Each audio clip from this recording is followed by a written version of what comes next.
أعوذ بالله من الشيطان الرجيم بسم الله الرحمن الرحيم واضرب لهم مثل الحياة الدنيا كماء أنزلناه من السماء فاختلط به نبات الأرض فأصبح هشيما تذروه الرياح وكان الله على كل شيء مقتدرا. المال والبنون زينة الحياة الدنيا والباقيات الصالحات خير عند ربك ثوابا وخير املا. اور ان لوگوں سے دنیاوی زندگی کی یہ مثال بھی بیان کر دو کہ وہ ایسی ہے جیسے ہم نے آسمان سے پانی برسایا تو اس سے زمین کا سبزہ خوب گھنا ہو گیا، پھر وہ ایسا ریزہ ریزہ ہوا کہ اسے ہوائیں اڑا لے جاتی ہے، اور اللہ تعالیٰ ہر چیز پر مکمل قدرت رکھتا ہے۔ مال اور اولاد دنیاوی زندگی کی زینت ہے، اور جو نیکیاں پائیدار رہنے والی ہیں وہ تمہارے رب کے نزدیک ثواب کے اعتبار سے بھی بہتر ہے اور امید وابستہ کرنے کے لیے بھی بہتر۔ سامعین، سورہ کہف کا یہ درس چل رہا ہے۔ آج کن آیات میں دنیا کی زیبائش چند روزہ ہے، اس کو مثال سے سمجھایا گیا ہے کہ آپ لوگوں کے لیے، پیغمبر صلی اللہ علیہ وسلم لوگوں کے لیے دنیاوی زندگی کی مثال بیان کیجیے۔ دنیا کا حال بس ایسا سمجھو جیسے ہم نے بادلوں سے پانی برسایا، بس اس کی وجہ سے زمین کا سبزہ رل مل گیا، ہر طرح کا سبزہ، اچھا برا، انسانوں کے کام اور جانوروں کے کھانے کے کام آیا، ایک دوسرے کے ساتھ مل کر بیٹھنے اور سبزہ ہرا بھرا لگا، اچھا لگا۔ اس کے بعد پھر وہ ایسا چورا ہو گیا جس کو ہوا اڑائے پھرتی ہے۔ چند ہی روز بعد زمین کی تر و تازگی پر زوال آ گیا، اس کی بہار خزاں سے بدل گئی، ایک ہوا چلی اور سبزہ پیلا پڑنے لگا، پھر خشک ہو گیا اور ٹوٹ ٹوٹ کر ریزہ ریزہ ہو گیا اور ہوائیں اس کو ادھر ادھر اڑانے لگی۔ یہی انجام دنیا کا ہونے والا ہے۔ آج دنیا آباد ہے، اچھے اور برے سبھی لوگ زمین میں رلے ملے زندگی سے سانس لے رہے ہیں، مگر کل قیامت کو جب اس دنیا پر زوال آئے گا تو اس کے پہاڑ دھنی ہوئی روئی کے گالوں کی طرح اڑنے لگیں گے اور یہ زمین سپاٹ میدان بنا دی جائے گی۔ اللہ تعالیٰ ہر چیز پر مکمل قدرت رکھنے والے ہیں۔ بہار بھی انہی کے حکم سے آئی تھی اور اب خزاں بھی انہی کے حکم سے آ گئی، انہی کے اشارے سے زمین آباد ہوئی تھی، اب انہی کے حکم سے اجڑ گئی۔ پس خوشحال اس دھوکے میں نہ رہے کہ ان کی نعمتیں لازوال ہیں، وہ ختم نہ ہونے والی ہے۔ اس خوش فہمی میں نہ رہیں جس خدا کے حکم سے یہ سب کچھ ملا ہے، اسی خدا کے حکم سے یہ سب چھن بھی سکتا ہے۔ دنیا اترانے کی چیز نہیں، اس کی بہار محض عارضی، سدا باقی رہنے والی زندگی آخرت کی ہے۔ اس کے لیے جو بھی سامان فراہم کیا جائے وہ کام آنے والا ہے۔ مال بیٹے دنیاوی زندگی کی آرائش ہے، یہ چیزیں صرف دنیا کی ساتھی ہیں، ان کی وجہ سے جو شان و شوکت، عزت و ناموری حاصل ہوتی ہے وہ صرف دنیا تک باقی رہتی ہے۔ یہ چیزیں فی نفسی ہی آخرت میں کام آنے والی نہیں ہیں۔ آخرت میں کام آنے والی چیز اعمال صالحہ ہے، باقی رہنے والے نیک اعمال آپ کے پروردگار کے پاس ثواب کے اعتبار سے بھی بہتر اور امید کے اعتبار سے بھی بہتر۔ آخرت میں اعمال صالحہ سے جو امیدیں وابستہ کی جائے گی وہ پوری ہوگی۔ رہا دنیا کا یہ مال و منال اور آل و اولاد تو ان سے کبھی دنیا کی امیدیں بھی پوری نہیں ہوتی، آخرت میں تو ان سے نفع کی کیا توقع کی جا سکتی ہے۔ بہرحال باقیات صالحات یہاں پر آیت میں آیا تو اس سے مراد بعض حضرات نے فرمایا 5 نمازیں ہیں اور تمام اذکار ہیں، سب مالی عبادتیں، اور دوسرے نیک اعمال اس لفظ کا مصداق ہے۔ مگر احادیث میں خاص ذکر کو باقیات صالحات کا مصداق بتایا گیا تاکہ ہر انسان ہر حال میں چلتے پھرتے اٹھتے بیٹھتے کھاتے پیتے ان کا ورد کرے اور آخرت کے لیے ان کا ذخیرہ کرے۔ چنانچہ حدیث میں مسند احمد میں کہ حضرت ابو سعید خدری سے مروی ہے کہ رسول اللہ صلی اللہ علیہ وسلم نے باقیات صالحات کو زیادہ سے زیادہ جمع، حضور نے فرمایا کہ باقیات صالحات کو زیادہ سے زیادہ جمع کیا جائے۔ عرض کیا گیا وہ کیا ہے؟ آپ نے فرمایا سبحان اللہ والحمدللہ ولا الہ الا اللہ واللہ اکبر ولا حول ولا قوت الا باللہ۔ ایک اور روایت حضرت نعمان بن بشیر سے نقل کیا گیا کہ رسول اللہ صلی اللہ علیہ وسلم نے فرمایا سبحان اللہ والحمدللہ ولا الہ الا اللہ واللہ اکبر۔ یہی باقیات صالحات، یہی بات طبرانی نے بھی حضرت سعد بن عبادہ سے ان سے نقل کی ہے۔ ایک اور حدیث مسلم اور ترمذی میں حضرت ابو ہریرہ سے نقل کیا گیا کہ رسول اللہ صلی اللہ علیہ وسلم نے فرمایا سبحان اللہ والحمدللہ ولا الہ الا اللہ واللہ اکبر میرے نزدیک ان تمام چیزوں سے زیادہ محبوب ہے جن پر سورج کی روشنی پڑتی ہے، یعنی سارے جہاں سے بہتر ہے۔ اور طبرانی نے حضرت ابو الدرداء سے ایک روایت نقل کی کہ رسول اللہ صلی اللہ علیہ وسلم نے فرمایا سبحان اللہ والحمدللہ ولا الہ الا اللہ واللہ اکبر ولا حول ولا قوت الا باللہ۔ یہ باقیات صالحات ہیں، یہ کلمات گناہوں کو اس طرح جھاڑ دیتے ہیں جس طرح پتجھڑ کے موسم میں درخت پتوں کو جھاڑ دیتا ہے، اور یہ کلمات جنت کے خزانوں میں سے۔ بہرحال اس آیت میں مال اور اولاد کو حیات دنیا کی زندگی، دنیا کی حیات اور دنیا کی زیب و زینت کہا گیا، یہ حکم فی نفسی ہے، لیکن انہی چیزوں کو خدا پرستی دین طلبی کا ذریعہ بنا لیا جائے، مال اولاد کو، اور ان سے طاعت الہی اور خدمت دین کا کام لیا جائے تو یہی مال اولاد مقصود و مطلوب اور محمود بن جاتے ہیں اور ان کا شمار باقیات صالحات میں ہونے لگتا ہے۔ یہ حدیث شریف میں ہے کہ جب انسان وفات پا جاتا ہے تو اس کے اعمال موقوف ہو جاتے ہیں، مگر 3 عمل جاری رہتے ہیں: صدقہ جاریہ، نمبر 2 علم جس سے فائدہ اٹھایا جا رہا ہو، نمبر 3 نیک اولاد جو مرنے والے کے لیے دعا کرے، اس کے لیے استغفار کرے، اس کی بخشش کی دعا کرے۔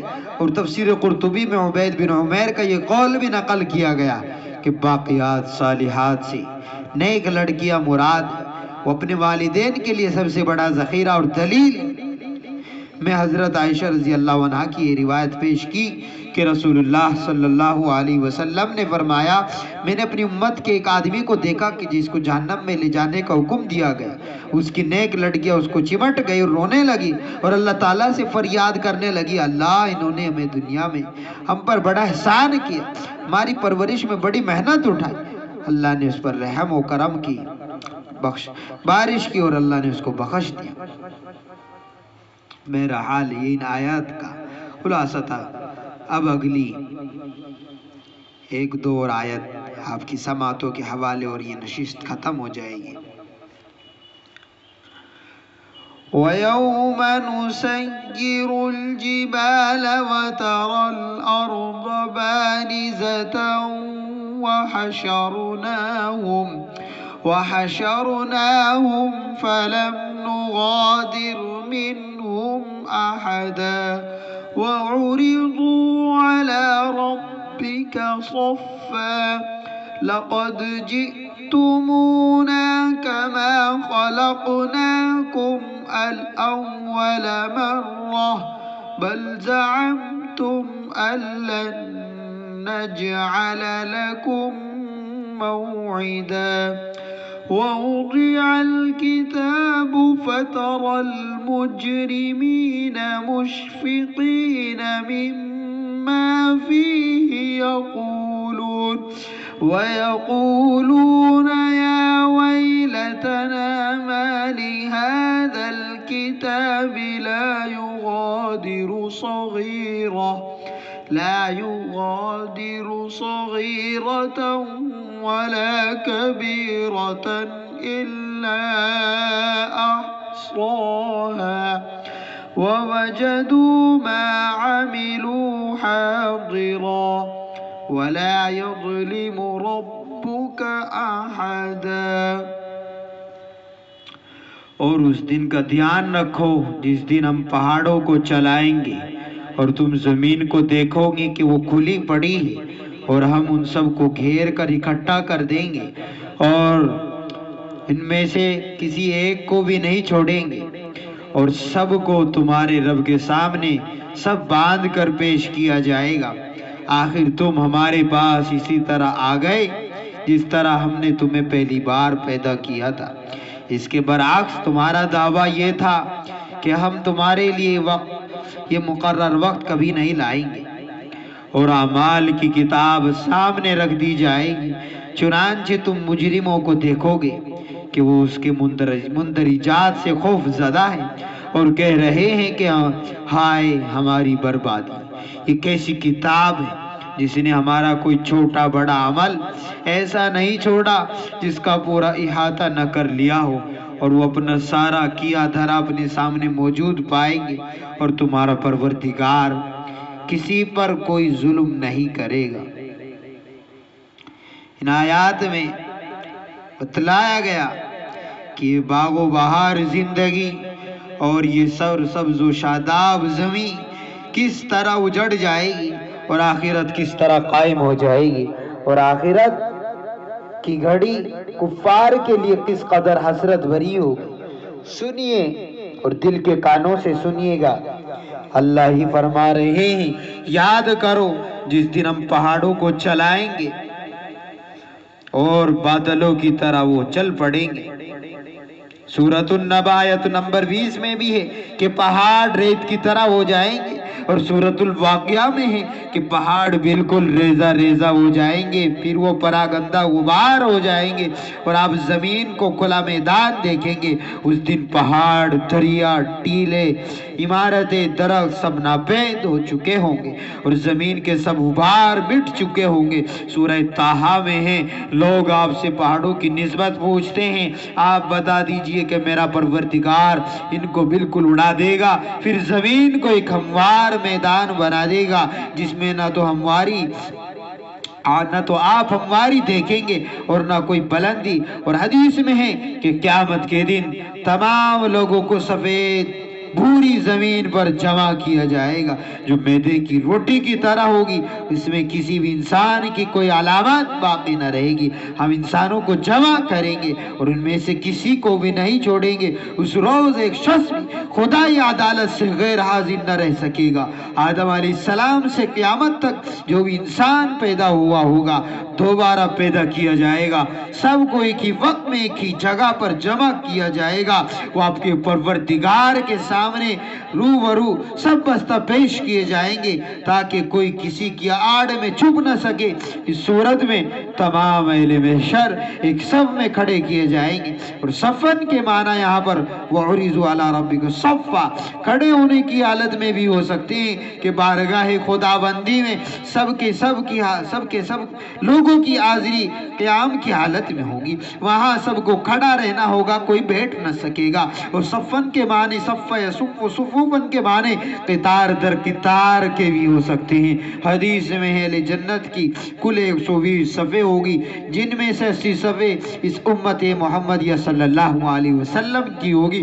اس امت محمدیہ کی تعداد سب امتوں سے زیادہ ہوگی، اور جو لوگ قیامت کا انکار کرتے ہیں، منکر ہے، ان سے کہا جائے گا آ گئے تم ہمارے پاس جس طرح ہم نے تم کو پہلی بار پیدا کیا تھا، جاؤ مال آل اولاد اپنی ہر اس چیز سے خالی ہاتھ جس پر تم دنیا میں ناز کیا کرتے تھے، ننگ دھڑنگ ہماری بارگاہ میں آپ پہنچے۔ سورۃ الانعام آیت نمبر 94 میں ہے کہ تم ہمارے پاس تنہا آ گئے، جس طرح ہم نے تم کو پہلی مرتبہ پیدا کیا تھا اور جو کچھ ہم نے تم کو دیا تھا اس کو اپنے پیچھے چھوڑ آئے۔ اور سورہ مریم آیت نمبر 80 میں تو یہ ہے کہ اس کی بیان کی ہوئی چیزوں کے یعنی مال اولاد کو کہ ہم مالک رہ جائیں گے اور ہمارے پاس مال اولاد سے تنہا ہو کر آوے گا۔ اور بخاری اور مسلم میں تو یہ بیان کیا گیا کہ رسول اللہ صلی اللہ علیہ وسلم نے فرمایا، اے لوگو قیامت کے دن تم اپنے رب کے روبرو ننگے پاؤں ننگے بدن غیر مختون ہونے کی حالت میں جمع کیے جاؤں گے۔ پھر حضرت صلی اللہ علیہ وسلم نے سورۃ الانبیاء کی آیت 104 یہ پڑھی، جس طرح ہم نے پہلی مرتبہ پیدا کرتے وقت ہر چیز کی ابتدا کی تھی اسی طرح اس کو دوبارہ پیدا کر دیں گے، اور یہ ہمارے ذمہ وعدہ ہے، اس کو ہم پورا کر کے رہیں گے۔ قیامت کے دن سب سے پہلے جس کو لباس پہنایا جائے گا وہ ابراہیم علیہ السلام ہوں گے۔ بہرحال ایک دوسری حدیث میں ہے کہ حضرت عائشہ صدیقہ نے سوال کیا، یا رسول اللہ کیا سب مرد و زن ننگے ہوں گے، ایک دوسرے کو دیکھتے ہوں گے؟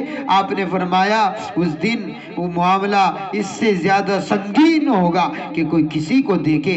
اس روز ہر ایک کو ایسی فکر دامنگیر ہوگی کہ کسی کو کسی کی طرف دیکھنے کا ہوش نہیں ہوگا، سب کی نظریں اوپر کو اٹھی ہوئی ہوگی اور ایک بے خودی کی حالت ہوگی۔ قیامت کے دن لوگ تین طرح سے میدان میں اکٹھے کیے جائیں گے، کوئی پیدل ہوگا تو کوئی سوار ہوگا اور کوئی چہروں کے بل چل رہا ہوگا۔ منکرین قیامت سے یہ بھی کہا جائے گا کہ تم نے یہ سمجھ رکھا تھا کہ ہم نے تمہارے لیے کوئی وعدے کا وقت مقرر نہیں کیا، تمہیں انبیاء کرام نے بتایا تھا کہ جس طرح اللہ تعالیٰ نے تم کو پہلی بار پیدا کیا ہے اسی طرح تمہیں دوبارہ پیدا کرے گا، مگر تم اسے ماننے کے لیے تیار نہیں تھے۔ بتاؤ اب تم دوبارہ پیدا ہو گئے یا نہیں؟ انبیاء کی بات سچی ثابت ہوئی یا نہیں؟ نامہ اعمال ہاتھوں میں رکھ دیا جائے گا، کسی کے دائیں ہاتھ میں تو کسی کے بائیں ہاتھ میں، اور آپ دیکھیں گے پیغمبر مجرم اس کے مندرجات سے ڈر رہے ہوگے، جو نامہ اعمال کو دیکھ رہے ہوں گے، اپنے گناہوں کی فہرست پڑھ کر خوف کھا رہے ہوگے اور کہہ رہے ہوگے، ہائے ہائے ہماری کم بختی، یہ کیسی کتاب ہے، اس نے ہماری کوئی چھوٹی بڑی کوئی بھی تو بات نہ چھوڑی کہ جس کا اس نے احاطہ نہ کیا ہو۔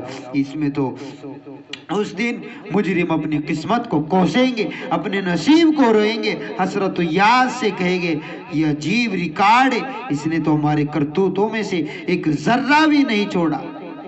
وہ وقت منکروں کے لیے حسرت کا افسوس کا ہوگا، اور جو کچھ انہوں نے کیا تھا سب موجود پائیں گے، اور یہ نہیں کہ وہ اس پر ظلم و زیادتی کی گئی ہوگی، اور بلکہ پروردگار تو کسی پر ظلم نہیں کرتا، جو کیا ہوگا وہ حقیقت میں کیا ہوگا لوگوں نے، اور اسی کو اپنی آنکھوں سے دیکھیں گے اور اپنے نامہ اعمال میں موجود پائیں گے۔